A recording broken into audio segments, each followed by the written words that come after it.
ndabahaye mwaramutse mwese canke bivanye naho muherereye kubana natwe ngaha kuri mbonesha kuri mwe rutende bashyikiriza amakuru atosoye abarebana n'umutekano politike ububanyi n'amazi bw'abanyagihugu n'amakuru agezweho mu gitondo cya kare uyu munsi wa 7 Terezo rya gatatu umukakaro umwaka wa 2025 aho tugiye kurebera hamwe mu makuru akomeye by'umwihariko turaza kwibanda cyane ku kibuga cy'indege mpuzamahanga cyitiriwe Melchior Ndadaye amaze kwakirwa ibikoresho bidasanzwe bya gisirikare biturutse Kinshasa bikaba rero ibi bigaragara mu rugendo rukomeye rw'indege iturutse Kinshasa ikaba rero yamaze kurandinga mu gihugu cy'u Burundi ni yo mu bwoko bwa Antonov N74 cargo militaire ikaba yagurutse ku kibuga cya Aéroport International d'Angers Kinshasa aho imaze kugera kuri Aéroport International Melchior Ndadaye Bujumbura ihageze ku isaha ya saa ikaba ari indege yakoze urugendo rw'ibirometero birenga 1,500 bikaba garagaye ko indege yaje ku muvuduko wa kilometero 700 mu isaha. Ni muze twinjire turebe uko ibingibi bikozwe, turebera hamwe ibijyanye n'uko urugamba ruhagaze ndetse n'uko bariko barahindura ibintu bijyanye no kwitegura kurwana. Turebe kandi rappel stratégique yiriko irategurwa, turebe kandi transit aérienne uburyo yakozwe, turebe kandi zone de arte tactique ndetse n'andi magera akomeye akomeje kugenda ategurwa. Turareba kandi bijyanye n'ibikoresho bidasanzwe bizanywe aho kurunguka kamyo militaire blindé zikomeje kugenda zibitujyana ku kiyaga cya Tanganyika. Turareba ramwe kandi bijyanye n'imyiteguro ikomeye, turebe kandi uko ibintu bikomeje kugenda bitegurwa. Ni mu gihe kandi bitangazwa ko izasarambwe zikomeje kugenda zisatira Uvira, ariko FARDC ndetse na FDNB nabo bakaba bariye Karungu. Ni muze kandi wibucyushye ndetse abonera iba ari ubwa mbere udukurikiye, maze wiyongere mu muryango w'abadema kubana natwe ngaha mu biganiro ndetse n'amakuru tugenda tubashyikiriza mu buryo burambuye. Mu nkuru yacu turamvure ibingibi tubabwire mu buryo ubutosoye. N74 yageze ku kibuga cy'indege mpuzamahanga cya Melchior Ndadaye Bujumbura iturukice Kinshasa muri Republika Demokarasi ya Kongo. Yaritwaye ikiciro gikomeye cy'ibikoresho by'intambara bigenewe ingabo z'u Burundi ndetse na FARDC. Ibikoresho byoherejwe binyuze ku bufatanye bw'igisirikare cya Kongo mu rwego rwo kugira ngo bakomeje kugenda bahangana n'izasarambwe, kuko bivugwa ko kunyuza ibikoresho aha ibujumbura byoroshye kuruta kubinyuza mu bindi bice, kuko ibice byinshi byigaruriwe n'izasarambwe. Mu makuru ariko aradushikira aravuga ko kuri ubu ngubu ibintu biriko birategurwa mu bundi buryo kurinda ibitero by'impande z'amahanga cyangwa imitwe yitwaje intwaro. Nta masaha menshi yatinze mu nzira kuko yanyuze mu bice bigenzurwa n'igisirikare cya Republika Demokarasi ya Kongo, ikomereza mu kirere mu gace gato ka Kivu y'Amajyepfo ica hejuru y'ikirere cya Uvira. Bigeze ku isaha saa 9 iyi ndege nibwo yasesekaye ibujumbura, yasanze itsinda ry'abasirikare ba FDNB, abapilote n'abatekinisiye bategereje iyi ndege, kuko ari amakuru akomeye bari bamaranye igihe. Igikorwa cyo kohereza ibikoresho ku butaka bw'u Burundi cyatewe ahanini n'uburemere bw'intambara kuri ubu ngubu igezeho mu nkengero z'igisagara cya Uvira, aho izasarambwe zikomeje kugenda zikora ibishoboka byose ngo zisatire uyu mujyi, aho bitangazwa ko rero kuri ubu ngubu FARDC ndetse na FDNB bari bamaze iminsi bafite ikibazo cy'uko ibikoresho biri kubashirana. Ni mu gihe bivugwa ko kuri ubu ngubu bagiye kongera imbaraga zikomeye ku rugamba mu rwego rwo gukomeza imbaraga zo guhagarika ibitero by'izasarambwe mu ntara y'Kivu y'Amajyaruguru. Ubuyobozi bwa FARDC bwasabye ko ibikoresho by'ingenzi bizakorezwa ibujumbura mu buryo bwihuse kugira ngo FDNB ibashe kubibagezaho, maze babashe kuba bakomeza gahunda yo kurwanya izasarambwe. Ibikoresho by'ikoranabuhanga rero bizazanwe, bikaba rero ari bimwe bigiye kuba byakifashishwa cyane bijyanye n'ubwirinzi bwo mu kirere. Hari snipers de precision, izi rero ni zimwe mu ntwaro zazanwe zikoreshwa. Hari kandi equipe de protection individuelle, ibiro ni ibikoresho birinda abasirikare birimo ingofero za ballistique, gilet pare-balles cyangwa se bizwi nka antibare, imyenda ya camouflage n'inkweto za gisirikare. Ibiro ni bimwe mu byazanwe. Mugiro bivuga ko hari kandi ibijyanye na moyen de communication militaire bisa n'ibyavuguruwe ahazanwe radio za tactique VHF, UHF ndetse na za telefoni zikoresha satellite ndetse na systeme de cryptage nayo ikaba yongerewe kuko bivugwa ko FDNB ndetse na FARDC hari ibihe bimwe na bimwe bari kugorwa n'ibijyanye n'ikoranabuhanga mu gihe cy'urugamba. Biravuga ko kandi izingizi zigiye kuba zakifashishwa mu buryo bwo kugira ngo babashe kuba bakirinda ko umwanzi yabasha kumviriza ibyo ngabo ziyaga hagati yazo mu gihe cyo mu rugamba. Biravuga ko kandi hazanwe ibizwi nka arme lourde, intwaro ziremereye ndetse n'izirasa kure, hongerewemo mitrailleuse lourde 12.7 mm, mortier 60 mm, 92 mm, 120 mm, hari kandi launch rocket RPG ndetse na cannon anti-airlines.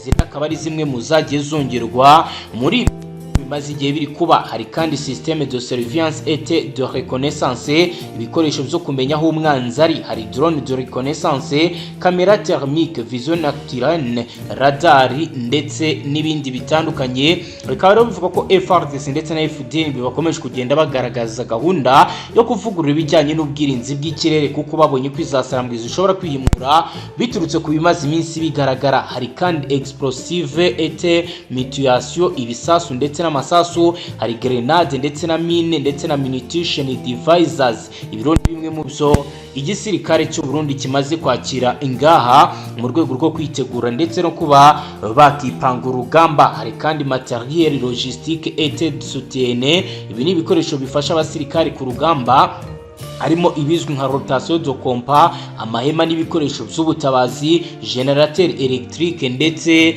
n'ibikoresho bikoreshwa bifasha moteri gukora. Hari kandi moyen médical militaire, ibi ni ibikoresho byifashishwa mu kuvura, harimo rero kit de chile d'ortere. Hari kandi systeme medevac, ibiro ni bimwe mu bizanwe. Hari kandi engine de gene militaire, harimo poste mobile militaire, detecteur des mines.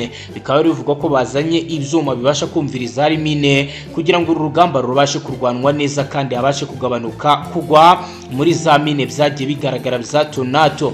Nkuko rero bivuga ibi bikoresho ntibyari bihagije gusa kuko FDNB yanakiriye ibikoresho byoherejwe n'itsinda ry'abatekinisiye bigiye kwifashishwa, birimo pièces de rechange zirimo izikoreshwa mu modoka ndetse no ku mbonda. Bikaba rero ibi nabyo byakiwe. Hari kandi amatsinda y'abakanishi b'imodoka z'intambara baje baherekeje ibikoresho. Hari abahanga mu bikoresho by'ikoranabuhanga, abatekinisiye y'amatelefoni ndetse na radio za gisirikare ndetse n'inzobere mu gukoresha drone ndetse na kamera. Bakaba rero bongerewe baturutse Kinshasa. Iri tsinda rero ryo rizaba rifite inshingano zo gutanga ubufasha bwa tekinike, kwigisha abasirikare FDNB ndetse na FARDC gukoresha ibikoresho bishya ndetse no gukora igenzura ry'ibikoresho byose byatanzwe. FDNB kandi igomba kongererwa imbaraga kuko mu minsi mikiri imbere hashobora kuba intambara ikomeye mu majyepfo ya Kivu nk'uko byatangajwe n'umwe mu basirikare bakuru ba FARDC wabaye mu nama yo gutanga ibi bikoresho. Iki gikorwa kikaba kigamije kongera imbaraga za gisirikare cy'u Burundi mu kwirinda igitero cyaturuka mu buseruko bwa Repubulika Iharanira Intwaro Rusange. Hari kandi gufasha FARDC uburyo bwo kugeza ibikoresho.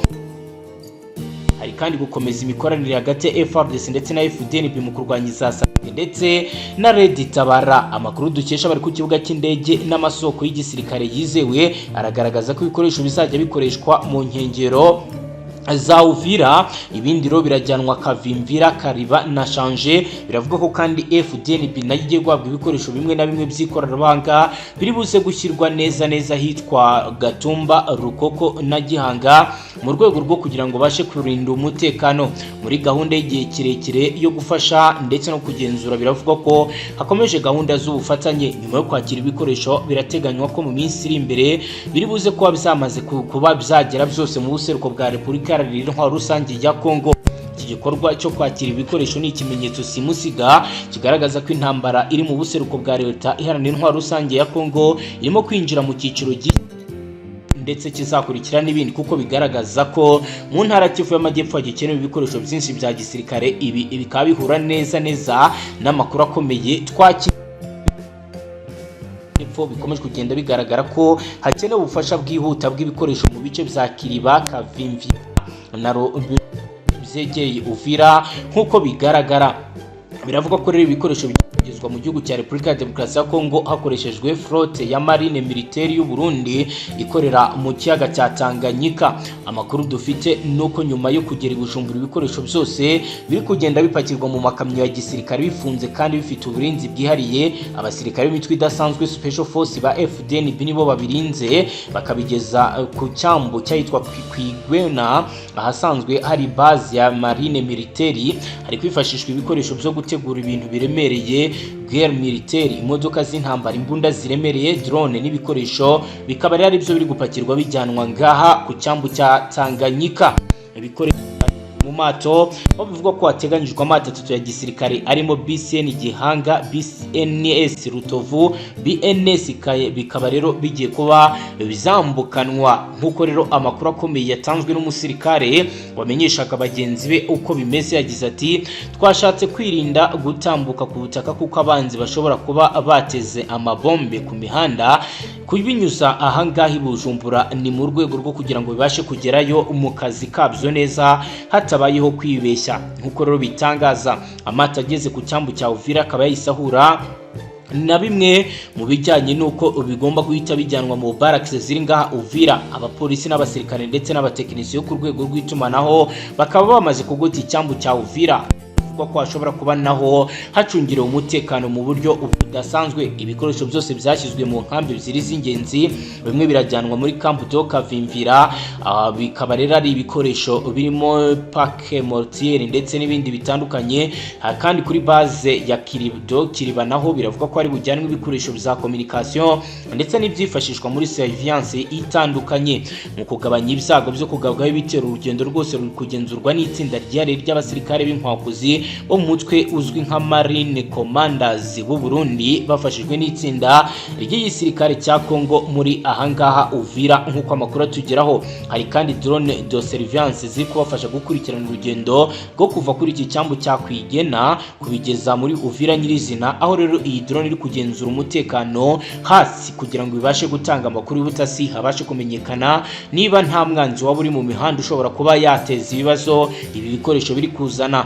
Kwihutisha uru rugendo mu gihe rwo gutambuka kw'ibikoresho bikaba bivuga ko rero kuri ubu ngubu igisirikare cy'u Burundi gishobora kwakira ibindi bikoresho biturutse Kinshasa mu minsi ibiri iri imbere. Bikaba rero ari ibiri gukorwa mu rwego rwo kugira ngo uru rugamba rubashe kuba rwakomwa mu nkokora, kuko mu makuru akomeje kugenda yibonekeza ndetse anagaragara nuko igisirikare cya leta ya Repubulika ya Demokarasi ya Kongo cyamaze kugira amakuru agaragaza ko izasarambwe nazo zikomeje kugenda zongera abasirikare mu bice Nk'uko amakuru mashyashya akomeje kugenda yibonekeza, biragaragara ko igisirikare cya FARDC gifatanyije na FDNB mu bikorwa barimo mu buseruko bwa Repubulika Iharanira Intwaro Rusange ya Kongo, biragaragara ko bakeneye ibikoresho byinshi ndetse n'imbaraga zihutirwa. Ni nyuma y'uko kandi indege y'intambara yo mu bwoko bwa Antonov ikazana ibikoresho. Biravuga ko kuri ubu ngubu hahise hategurwa urugendo rwihuta rugomba kubigeza neza muri Kivu y'Amajyepfo mu mujyi wa Uvira.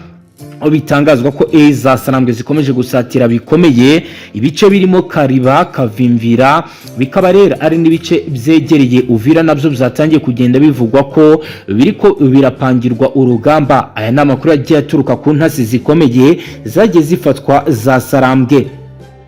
Biravuga ko rero kuri ubu ngubu ibikoresho byinshi bikomeje kugenda byiyongera mu bice bitandukanye, ndetse biranavuga ko izasarambwe nazo zikomeje kugenda zongera abasirikare muri ibi bice. Biro nta kabuza birashimangira uburyo ki imirwano ishobora gukomera. Biravuga ko kandi kuri ubu ngubu amaze gutegurwa uburyo budasanzwe bwo gucungira ibi bikoresho umutekano, kuko bivugwa ko muri FARDC hagiye hagaragaramo kesi za NATO, aho bamwe bagiye bisanga barabaye abagambanyi bakagaragara mu bikorwa by'ubugizi bwa nabi byagiye bituma izasarambwe zigarurira stoke z'ibikoresho bya FARDC. Biravuga ko kuri nguru hamaze gutegurwa coalition ihuriyeho y'abarundi ndetse n'abasirikare ba FARDC bagomba kurinda stoke z'ibi bikoresho mu bice bitandukanye byajyanwemo.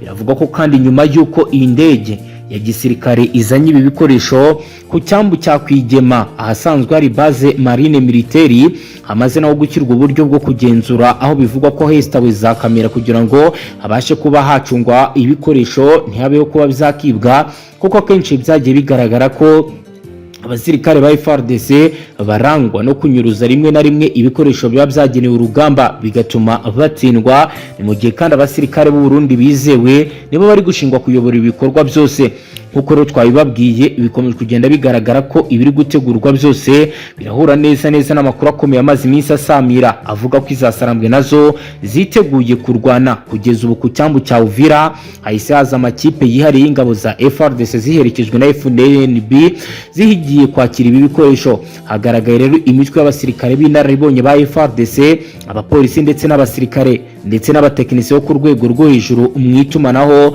ndetse no mu bijyanye n'ikoranabuhanga rikoreshwa mu gisirikare. Bakaba rero bafite ibikoresho bizwi cyane kandi birinzwe mu rwego rwo kugira ngo babashe gucunga umutekano. Biravuga ko kuri kampu yahitwa Kavimvira aho ibi bikoresho birimo intwaro ndetse n'ibindi birinda abasirikare mu gihe cy'urugamba niho bigiye kujyanwa, naho hamaze kugezwa abasirikare kabariwe barangajwe imbere n'abarundi bagomba gucunga umutekano w'ahabikwa ibi bikoresho nk'uko amakuru atugeraho abisigura mu buryo buramvuye.